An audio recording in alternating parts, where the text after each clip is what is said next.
ನಮಸ್ಕಾರ ಎಲ್ರಿಗೂ. ನಾನು ನಿಮ್ಮ ವಿನ್ಮಯಿ ಗೌಡ.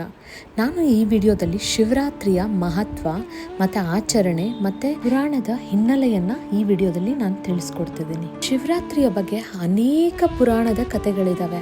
ಅದರಲ್ಲಿ ಒಂದು ಇಂಪಾರ್ಟೆಂಟ್ ಆಗಿರುವಂಥ ಪುರಾಣದ ಕಥೆ ಏನಂತ ಅಂದರೆ, ಇದು ಶಿವ ಮತ್ತು ಪಾರ್ವತಿಯ ಮದುವೆಯಾದ ದಿನ ಅಂತ ಕೂಡ ಹೇಳ್ತಾರೆ. ಇದು ಪುರುಷ ಮತ್ತು ಪ್ರಕೃತಿಯ ಸಮ್ಮಿಲನದ ದಿನ ಅಂತ ಕೂಡ ಹೇಳ್ತಾರೆ. ಪುರಾಣಗಳ ಪ್ರಕಾರ ಇನ್ನೊಂದು ಕತೆ ಏನಿದೆ ಅಂತ ನೋಡೋದಾದ್ರೆ, ಶಿವನು ಸಮುದ್ರ ಮಂಥನ ಮಾಡುವಾಗ ಬಂದ ವಿಷವನ್ನು ಕುಡಿದು ನೀಲಕಂಠನಾಗಿ ಬದಲಾದ ದಿನ ಅಂತ ಕೂಡ ಹೇಳ್ತಾರೆ. ಇನ್ನು ಕೆಲವೊಂದೊಂದು ಪುರಾಣಗಳ ಪ್ರಕಾರ ಶಿವನು ಜ್ಯೋತಿರ್ಲಿಂಗವಾಗಿ ಪ್ರಕಟವಾದ ಅಂತ ಕೂಡ ಹೇಳ್ತಾರೆ. ಹೀಗೆ ಪುರಾಣದಲ್ಲಿ ಅನೇಕ ಕಥೆಗಳು ಇದಾವೆ. ಈ ವರ್ಷದ ಮಹಾಶಿವರಾತ್ರಿ ಅಂದ್ರೆ 2026ನೇ ಮಹಾಶಿವರಾತ್ರಿ ಫೆಬ್ರವರಿ 15ನೇ ತಾರೀಕು ಅಂದ್ರೆ ಭಾನುವಾರ ಬೀಳಲಿದೆ. ನಮ್ಮ ಭಾರತದಲ್ಲಿ ಯಾವ್ಯಾವ ತರ ಆಚರಣೆಗಳನ್ನ ಮಾಡ್ತಾರೆ ಅಂತ ನೋಡೋದಾದ್ರೆ, ಬೇರೆ ಬೇರೆ ಜನರು ಬೇರೆ ಬೇರೆ ರೀತಿಯ ಆಚರಣೆಗಳನ್ನ ಮಾಡ್ತಾರೆ. ಈ ದಿನ ಹಲವಾರು ಭಕ್ತರು ಉಪವಾಸ ವ್ರತವನ್ನ ಮಾಡ್ತಾರೆ. ಇದರಿಂದ ದೇಹ ಮತ್ತೆ ಮನಸ್ಸು ಎರಡೂ ಕೂಡ ಕ್ಲೀನ್ ಆಗುತ್ತೆ ಅನ್ನುವ ನಂಬಿಕೆ ಇದೆ. ಮತ್ತೆ ಈ ದಿನ ನಿದ್ದೆ ಮಾಡದೆ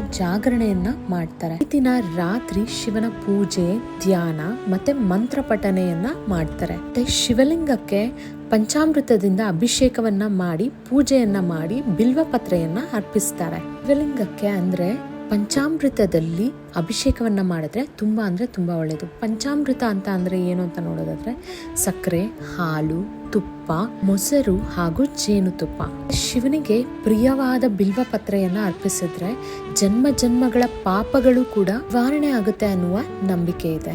ದಿನ ಓಂ ನಮಃ ಶಿವಾಯ ಅಂತ 101 ಬಾರಿ ಅಥವಾ 1001 ಬಾರಿ ಅಥವಾ 10,001 ಬಾರಿ ಪಠನೆಯನ್ನ ಮಾಡಿದ್ರೆ ತುಂಬಾ ಒಳ್ಳೆಯದು. ಮತ್ತೆ ಈ ದಿನ ಹಲವಾರು ಜನರು ರುದ್ರಾಕ್ಷಿಯನ್ನ ಧರಿಸುತ್ತಾರೆ. ಹಾಗೆ ನಮ್ಮ ರಾಜ್ಯದ ಹಳ್ಳಿಗಳಲ್ಲಿ ಹಲವಾರು ಜನ ತಂಬಿಟ್ಟನ್ನ ಮಾಡ್ತಾರೆ. ಮತ್ತೆ ನಮ್ಮ ರಾಜ್ಯದ ಹಲವಾರು ಕಡೆ ದೇವರಿಗೆ ಬಾಳೆ ಎಲೆಯನ್ನ ಹಾಸಿ ಅದರಲ್ಲಿ ಅಕ್ಕಿ, ತರಕಾರಿ ಮತ್ತೆ ಧಾನ್ಯಗಳನ್ನ ಇಟ್ಟು ಪೂಜೆ ಮಾಡಿ ಇದನ್ನ ಸಂಜೆ ಆದ್ಮೇಲೆ ಯಾರಿಗಾದ್ರೂ ದಾನ ಮಾಡುವ ಪದ್ಧತಿ ಇದೆ. ಒಂದು ಪದಾರ್ಥಗಳನ್ನ ಬ್ರಾಹ್ಮಣರಿಗೆ ದಾನ ಮಾಡಿದ್ರೆ ತುಂಬಾ ಒಳ್ಳೇದು ಅಂತ ಹೇಳ್ತಾರೆ. ಇನ್ನೊಂದು ಪ್ರಮುಖ ವಿಷಯ ಏನು ಅಂತ ಅಂದ್ರೆ, ನಮ್ಮ ರಾಜ್ಯದ ಹಲವಾರು ದೇವಸ್ಥಾನಗಳಲ್ಲಿ ಅಂದ್ರೆ ಗೋಕರ್ಣ ಇರಬಹುದು, ಮುರುಡೇಶ್ವರ ಇರಬಹುದು ಅಥವಾ ಕೋಟಿಲಿಂಗೇಶ್ವರ ಇರಬಹುದು, ಇಂತಹ ದೊಡ್ಡ ದೊಡ್ಡ ದೇವಸ್ಥಾನಗಳಲ್ಲಿ ಈ ದಿನ ತುಂಬಾ ವಿಶೇಷವಾದ ಪೂಜೆಯನ್ನ ಮಾಡ್ತಾರೆ.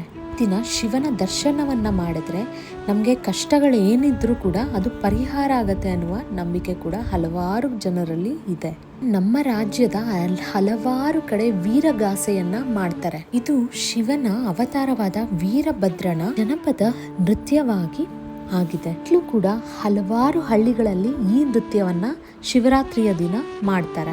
ಈಗಲೂ ಕೂಡ ಗ್ರಾಮೀಣ ಭಾಗದಲ್ಲಿ ಈ ದಿನ ರಾತ್ರಿ ಯಕ್ಷಗಾನ ಮತ್ತೆ ಹಲವು ಕಲೆಗಳ ಪ್ರದರ್ಶನವನ್ನ ಮಾಡ್ತಾರೆ. ಇದರಿಂದ ಜನಗಳ ಮನಸ್ಸಿನಲ್ಲಿ ದೈವಿಕ ಭಾವನೆ ಹೆಚ್ಚಾಗಿ ಬರುತ್ತದೆ ಅನ್ನುವ ನಂಬಿಕೆ ಕೂಡ ಇದೆ. ಎಲ್ರಿಗೂ ಕೂಡ ಶಿವರಾತ್ರಿ ಹಬ್ಬದ ಶುಭಾಶಯಗಳು. ನಿಮ್ಮ ಅನಿಸಿಕೆ ಮತ್ತೆ ಅಭಿಪ್ರಾಯಗಳನ್ನ ಕಮೆಂಟ್ ಸೆಕ್ಷನ್ ಮೂಲಕ ತಿಳಿಸಿ.